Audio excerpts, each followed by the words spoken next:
It's time to look at the Buick drives of the game. Well, there were two of them. Juan Soto in the first.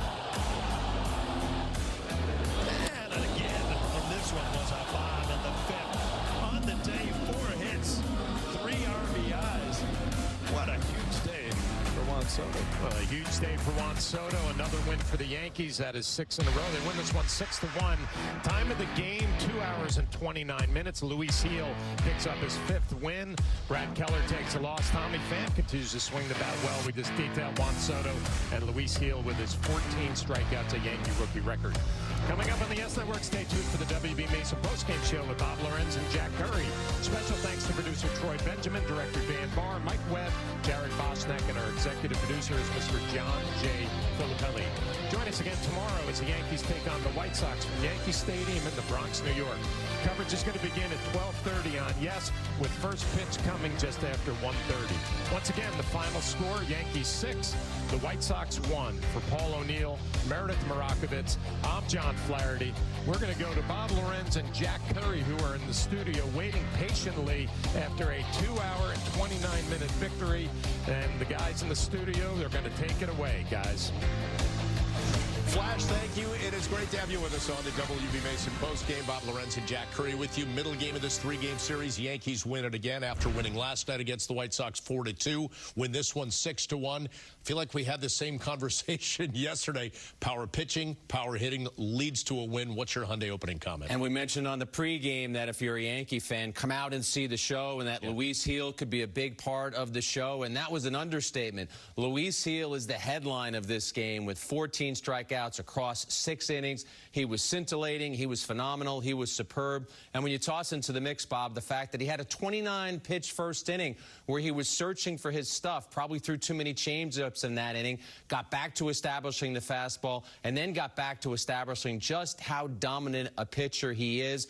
The All-Star game is 2 months away. A lot has to happen between now and then. A lot of baseball left to be played. If you were picking an All-Star team right now in the American League, Luis Gil is on that American League pitching staff. That's how good he has been. Bob, he even upstaged Juan Soto's 2 home runs and one by Stanton and Trevino, almost 1,600 feet worth of home runs. But we're talking about those 14 strikeouts first. Yeah, we're going to talk a lot more about Luis Gil coming up in just a bit. We'll hear from him, and we'll get Aaron Boone's thoughts on him as well. He talked about that on the pregame, about how important it was for him to work on command. Next step, we certainly saw that today.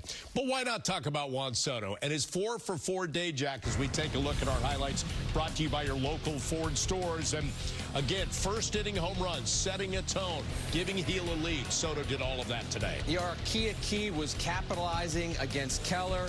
Doesn't have a great fastball, so in a 3-1 count, which is a hitter's count, he goes changeup, didn't want to challenge Soto. He actually speeds up his bat, 417-foot shot. That tied up the game at 1. Now we move ahead to the second. This time it's a slider. Again, Keller doesn't want to throw his fastball. That is drilled into right field for an RBI single. Birdie scores. Yankees go up 4-1. Bottom of the 5th. Here he comes again, and we're going to hear from Soto about this coming up, but this was a titanic blast. Yeah, and there's the fastball that he finally got around to throwing. Keller did. Batters hitting .333 coming into today's game off that pitch, and a 437-foot bomb by Soto. And then he culminates his afternoon with his 4th hit in the 8th inning. So coming into this game, he was 4 for 31. He goes 4 for 4 this afternoon, and I was having a conversation with Aaron Boone yesterday, and talking about Soto, he said, people ask me about Soto struggling, and he's watching the at-bats. He knows the preparation and the work that goes into it. He said, listen, if you're asking about Juan Soto struggling and having a little bit of a slump, that's why guys don't hit 400. He wasn't worried about him in the least. We saw hard contact from Soto in last night's game, and then we saw tremendous results from him in today's game. I just want to add this, that last at-bat in which he hit the ball to right, fastball up, and when people say, that was a textbook example to me of when people say, get on top of the fastball when it's up, because otherwise they'll get under it and pop it up, right? That was a classic example of just getting on top of that ball and then hitting it with authority. Yeah, because Paul O'Neill's done a great job of talking about Soto's swing and how it's more of on a level plane, and that allows him to do a lot of damage against a variety of pitches. I thought both O'Neill Alan Flaherty did a great job breaking down Soto's lower half during the game and how much that powers him. I know talking to Tim Naring during spring training, one of Brian Cashman's assistants, he got into a crouch and started imitating Soto's swing. He said all of that power comes from his lower half. He's driving toward the pitcher, and if he gets something that he can do damage against, he's going to. And, Bob, there are times this season where you watch Soto during an at-bat, and you just say to yourself, I know he's getting a hit. I don't know if it's going to be on a fastball, a slider, a changeup. I don't know if they're going to challenge him here, but he just has that mindset and that body language of a guy who is ready to destroy from the first pitch of every at-bat. Yeah, he is in that groove right now. There's no doubt about it. Let's take a look at some of the Yankees' numbers of late. 6-game winning streak, that's a season high. They have already won this series, so they've won 12 of their first 15 series for the 6th time in franchise history. Their 32 wins, tied for the most in the majors with the Phillies, and 66 home runs this season after 4 more today. That's most in the majors. Moments ago, Meredith Marakovich talked to Juan Soto on the field. 6 runs again for the offense, 4 home runs, 2 by you. How would you describe what this offense is doing right now? I mean, it's great. We've been doing a great job. I mean, we're preparing ourselves to be in the best spot when we come into the games. I think we've been doing all around. We've been doing a great job, and thanks God we keep doing it and getting done. Hey, you were here Friday, putting in work early, making some adjustments at the plate. What did you do during that early BP session that has allowed you to find your rhythm at the plate? I can't tell you that. I can't give you my secrets, but definitely I was working on my swing. You know, just trying to catch up with the swing I have at the beginning of the season and try to make sure to help the team to win more games. Hey, Yankees fans will let you keep those secrets as long as you keep hitting the way you're hitting. That second home run you hit, not many people hit it where you hit it as a left-handed bat. Did you take a little extra time to admire that one?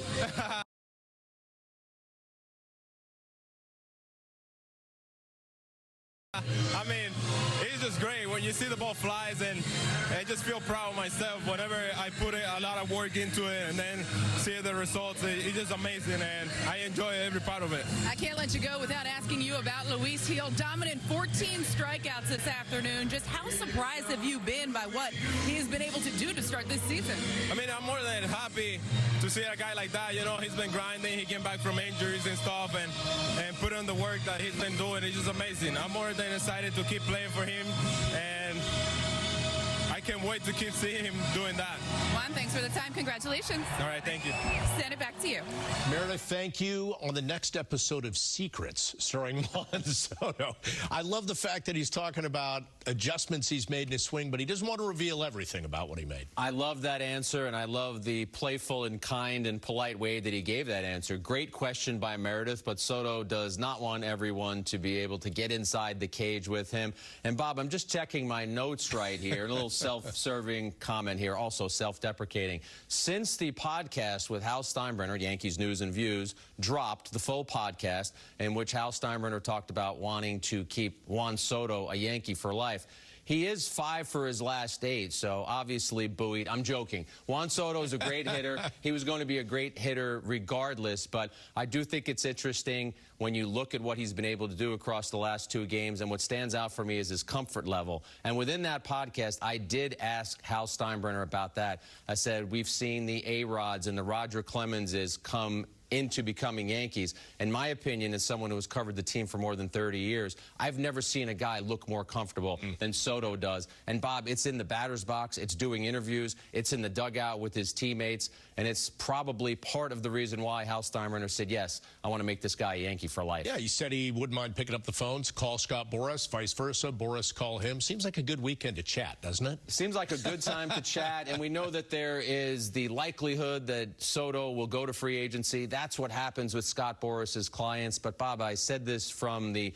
moment that Hal Steinbrenner made those comments, dialogue is good. If you want to let someone know how much you are interested in them, dialogue, conversation, perhaps you develop some traction and you take that going forward. All right, let's you and me have a little convo about Luis Gil and what he accomplished today. And it's funny because his last outing, Jack, I was looking at it. He got the win. It was a good performance, 6 shutout innings, only had 3 strikeouts, and we know he has strikeout stuff, so you'd consider that a subpar day, right? You think, when's he going to get back to the strikeout stuff? How about 14 today? I'm going to just make myself a sandwich, Jack, while you take these 14 strikeouts. See if I can eat it in the time that you're done with this highlight rip. Yeah, we're going to see a lot of swings and misses, and we're going to see a variety of pitches. In the first inning, it's a changeup to get Vaughn. This was really important because the bases were loaded. He gets Lee staring at a fastball after throwing 4 straight changeups. Lopez right there swings over the fastball in the second. And this is where he started to establish the fastball again. Does get Mendick on the changeup. We move ahead to the third now. Vaughn just absolutely fooled on that slider. Couldn't have hit it with 2 bats. Top of the 4th inning, DeYoung, he's going to go on a rip here now. He'll have 7 straight strikeouts. DeYoung with a fastball. Lee on a fastball. Lopez, step up. He's got a fastball for you. Bob, I'm running out of breath here. We're now going to go to the 5th inning. You're only about halfway through. Keep it clicking. Mendick, strikeout swinging on a fastball.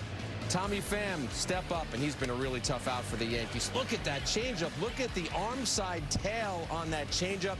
Gavin Sheets comes up. He swings and misses. Strikes out the side for the 2nd straight inning. He comes back out and gets Vaughn for the 3rd time. Top of the 6th, lucky number 13 is Benintendi with the changeup. And then the last strikeout, it's DeYoung on a changeup. Yeah. Just an electric and dynamic performance for Heel. Scream all you want after 6 one-run innings with 14 strikeouts and on a tidy 98 pitches. Let me dazzle you with some facts as we take a look at the 7 strikeouts on the 4-seamer, 5 on that changeup, which he loves. 17th player in Major League history with 14 or more strikeouts in 6 innings or less, and the 12th Yankee to record 14 or more strikeouts in a single game. I mean, look at Luis Gil was just filling up the zone. And now, Jack, here's the story within the story. Right, as you take a look at what he did. First pitcher in franchise history with the 6 innings and 14 strikeouts today. Yankees rookie record for strikeouts. He did it all. Now here's the hook. First inning, 7 hitters faced, 29 pitches. It looked like it was going to be a slog of an afternoon for Gil, but they had a little convo after that half inning, and it completely changed. If you just saw the box score of this game, Bob, you would say 14 strikeouts, 6 innings. He was dominant for all 6 innings, and you would not actually be getting the full story because of what you just said.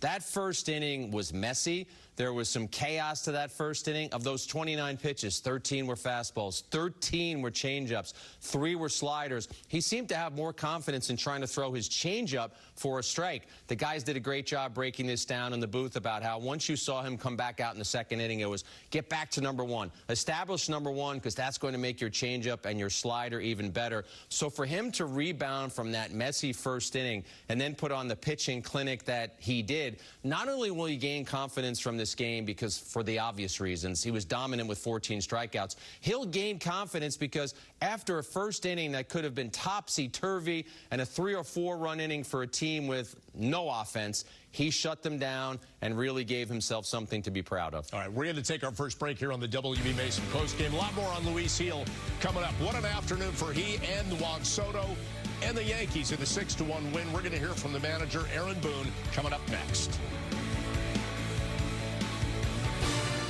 The Yankees postgame show on Yes is presented by WB Mason.